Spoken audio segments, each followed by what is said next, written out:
What's the brokest thing you've ever done? Story 1.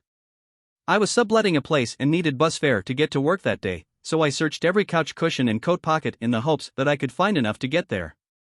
I ended up finding a ton of pennies, so I paid the bus fare in pennies. I was 30 cents short, but the bus driver just gave me a transfer and waved me in. The first customer of the day tipped me like $5 on their coffee, and I've never been so happy in my life. Story 2. In the early 2000s, the garment district in Manhattan had mitzvah tanks. It was basically a mobile synagogue for the devout to come handle religious observation during the workday with a rabbi. Turns out they had bagels in there. I was just starting out my career, I was 21 or so, and money was tight. I would go in 3x a week and get bagels.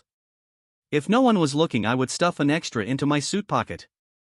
I don't at all look Jewish, and almost no one from my part of the world is Jewish. The rabbi approached me after a month and I told him I saw free food in a house of God and just figured since I am not a bad guy, God wouldn't be too mad. Rabbi laughed and said something like, "From now on say hello. You don't have to act like a thief trying not to get caught." In a few months, when money was less tight, I would stop by at lunch and chat with the rabbi. It was a simpler time. Story 3.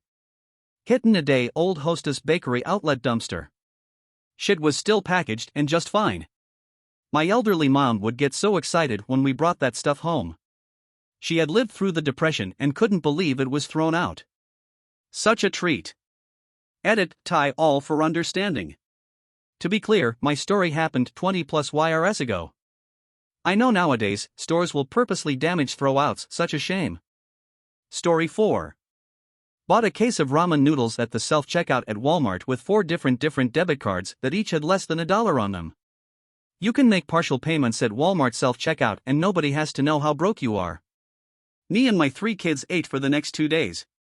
Man, I'm so sorry, I feel this. Reminds me of the hardest times I had, no kids, but had a man-child at home. When grocery shopping day meant $10 for gas and $7 for food. We ate a lot of end-of-the-night rotisserie chickens, $1 mac and cheese with hot dog or zucchini or bell pepper. And potatoes. So much potatoes. The memory I hate the most was having $5 to buy groceries for a few days, for myself and someone else. I got a ride to Winco and was able to buy 2 big russet potatoes, a small bag of shredded cheese, and a broccoli crown. The ex and I shared each potato, too.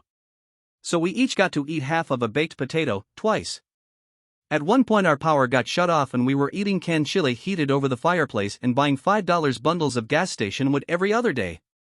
I'm doing better now, but man, I don't miss clawing my way through the day and night just hoping for a miracle. At least I learned how to be frugal from that experience, but the rest is shame and trauma. Story 5. I had a small boneless, skinless chicken breast and a shriveled grapefruit in the fridge and only ground pepper in the pepper shaker. I had even run out of salt. That was all the food I had in the apartment. The grapefruit pepper chicken I made for dinner was disgusting, but I ate half and saved half for dinner the next night. Driving home from work the next night, I got 2 flats in my car tires and had to abandon my car on the side of the road. I had to leave it there until the weekend. I was lucky not to get towed or ticketed. I walked the 2 miles home, and then walked to and from work the rest of the week, so embarrassed and afraid some coworker would see me coming or going without a car. I was able to borrow some money and added it to my paycheck to get my tires repaired. That was the poorest I have ever been in my life. I moved back in with my parents the next month. Story 6. When I was damn near homeless, literally had no money for food, and food stamps said I made too much to be assisted. BS, I didn't have any underage kids, so I didn't qualify to be helped by a food pantry, and the only other one I knew would only let you visit once a month. I would find fast food receipts on the ground, and I would call corporate. I would always say the staff was super nice and they accommodated me very well, but my food was probably mixed up with someone else's order and I lived far away, so I couldn't go back on the same day. I would either receive coupons for free food in the mail or they would put my name down and I could just go to any of the fast food places in the city and get food. The city I lived in was pretty big and most of the restaurants were run by independent / or different franchises. So they never really caught on to me. I once got 4 free meals from Chick-fil-A for 1 receipt. I'm doing a lot better now, so I promised myself I would never do it again. Story 7. I had 2 bank accounts at 2 different banks. When I was really low on money, I would transfer money from one bank to my other bank, knowing there was nothing to transfer. My bank would honor the transfer while it waits for the funds. This, I know, takes one business day. So you get extra days if it's done on a Friday after 5 p.m. Which means I have 48 hours to deposit that exact amount into the account before the bank drafts it. Now I was an Uber driver at the time. So if I was really short on gas for the day but I needed the money, that's what I would do. I would transfer $100 to my account. Buy $40 to $50 worth of gas. Drive 8 to 10 hours as fuel efficient as possible.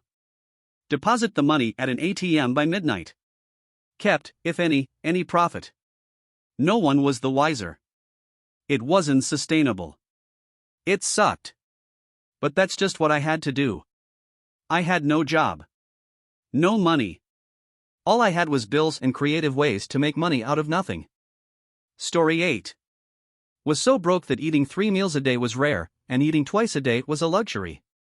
Most often it was ramen for lunch. I worked at a small truck stop. I would look through the garbage to find cans and bottles to take into the recycling center. Some days it was 1 or 2 cans. Most of them time, it was only a couple dollars worth. The truck stop had some hot food, hot dogs, pizza, sometimes taquitos or corn dogs. We got 1 bottle of water and 1 hot food item when we worked. The 4 to 11 p.m. shift was responsible for cleaning that. When I worked that shift, I'd normally grab a hot dog and a vitamin water at 5 for my free food and water. By 8 or 9, when they cleaned the machines and utensils and shit, it was usually only a few pieces of pizza left that had been sitting all day. My brokest thing was that I would take the pizza and eat just the cheese and toppings because the crust was a rock. Those were the good days. The best was a day where I got my hot dog, got my old pizza, got lots of recycling from the garbage, and even found 2 garbage bags full of cans and bottles that must have blown out of someone's truck.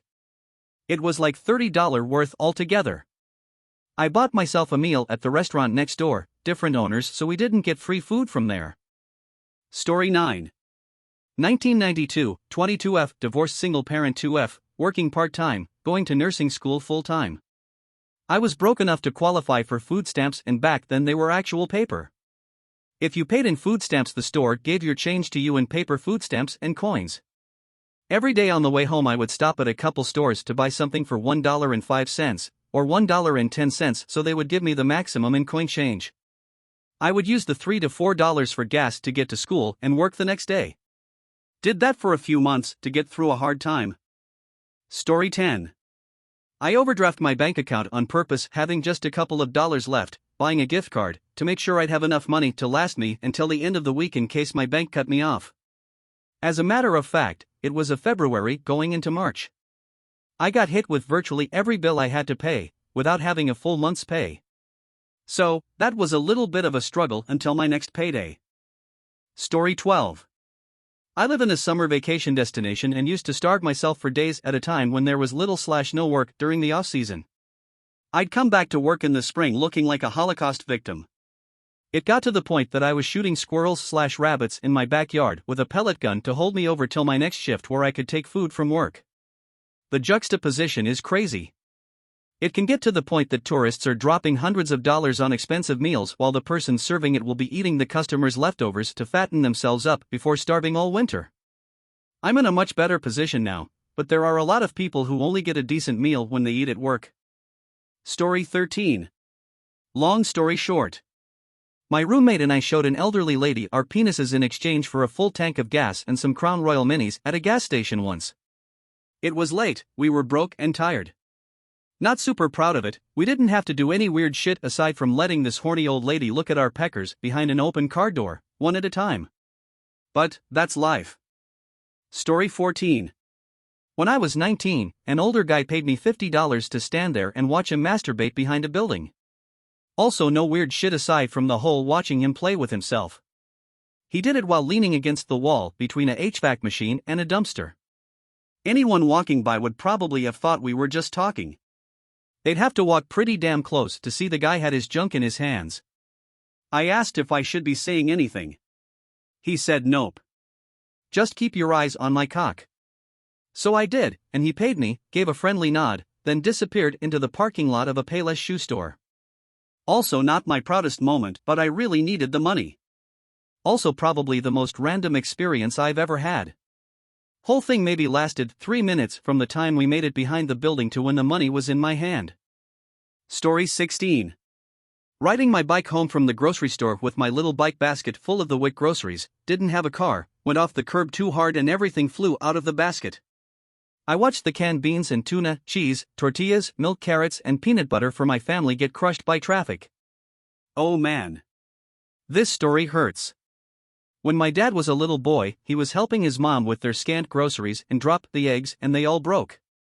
His mom slumped to the floor, defeated, and bawled her eyes out as it had been their only protein for the next 2 weeks. He told me that the memory haunted him for many years. When my mom was pregnant for the first time, she was craving Chinese takeout and my dad splurged and bought it home for her. She dropped it on the floor and without missing a beat, my dad grabbed a fork, sat on the floor, and started eating it. My mom did the same.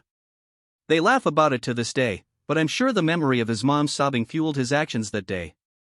Welcome to the end of another Thread Tales episode. Join us again for more AskReddit stories that bring us closer through shared experiences.